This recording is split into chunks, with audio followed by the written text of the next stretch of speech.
काठमांडू की सड़कों पर 60% से ज्यादा आबादी 30 साल से कम उम्र के युवाओं की है और यही वो जेएनजी है जिसने 2025 में पुरानी सड़ चुकी राजनीति को उखाड़ फेंककर एक रैपर इंजीनियर को देश की सत्ता सौंपी थी।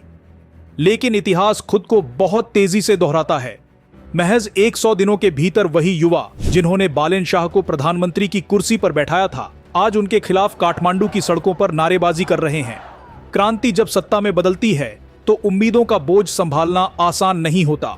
नेपाल में बालेन शाह सरकार के खिलाफ जेएनजी के इस अचानक उपजे गुस्से और विरोध प्रदर्शन के पीछे 3 बड़ी वजहें हैं।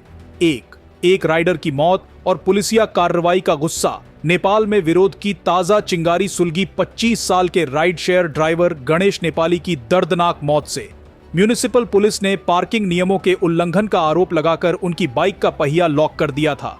भारी भरकम जुर्माना न भर पाने और लगातार हो रही परेशानी से तंग आकर गणेश ने पासपोर्ट विभाग के दफ्तर के बाहर खुद को आग लगा ली। इस घटना का वीडियो जैसे ही सोशल मीडिया पर वायरल हुआ, जेएनजी का गुस्सा उबल पड़ा।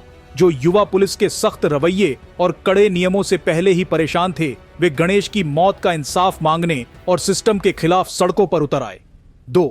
15,000 लोगों को बेघर करने का विवादित अभियान। मेयर रहते हुए बालेन शाह ने काठमांडू की नदियों के किनारे बनी अनधिकृत बस्तियों को हटाने का अभियान शुरू किया था। पीएम बनने के बाद उन्होंने इसे नेशनल लेवल पर लागू कर दिया।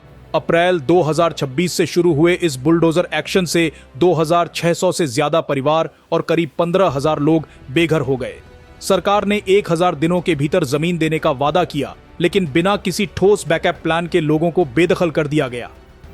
हद तो तब हो गई जब मानसून की बारिश में कीर्तिपुर का एक होल्डिंग सेंटर डूब गया और लगभग 150 विस्थापितों को भागना पड़ा। जब युवा कार्यकर्ता इन बेघर लोगों की मदद और जायजा लेने पहुंचे तो पुलिस ने उन पर लाठीचार्ज कर दिया और कई एक्टिविस्ट्स को गिरफ्तार कर लिया। इसने आग में घी डालने का काम किया। 3.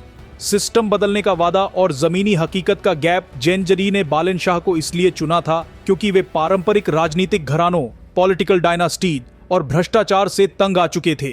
युवाओं को लगा था कि एक रैपर और इंजीनियर देश की सोच बदलेगा, लेकिन 100 दिनों में जब नीतियां जमीन पर उतरने के बजाय आम लोगों और गरीबों पर भारी पड़ने लगीं, तो युवाओं का मोहभंग, डिसइल्यूजनमेंट होने लगा। कैबिनेट में मची अंदरूनी उथल-पुथल और प्रशासनिक कढ़ाई ने यह साबित कर दिया कि सत्ता चलाना गानों में सिस्टम को कोसने से कहीं ज्यादा जटिल है। जो युवा कल तक बालेन शाह के पोस्टर्स लेकर रैलियां निकाल रहे थे, आज वही त्रिपुरेश्वर में पासपोर्ट दफ्तर के बाहर पुलिस के खिलाफ मोर्चा खोले खड़े हैं। नारों का रुख बदल चुका है और कुछ लोग तो सीधे पीएम के इस्तीफे की मांग कर रहे हैं। बालेन शाह के लिए क्रांति का दौर खत्म हो चुका है। अब बारी कठोर जवाबदेही, अकाउंटेबिलिटी की है, जहां एक भी गलत कदम उनकी पूरी राजनीतिक साख को डुबो सकता है।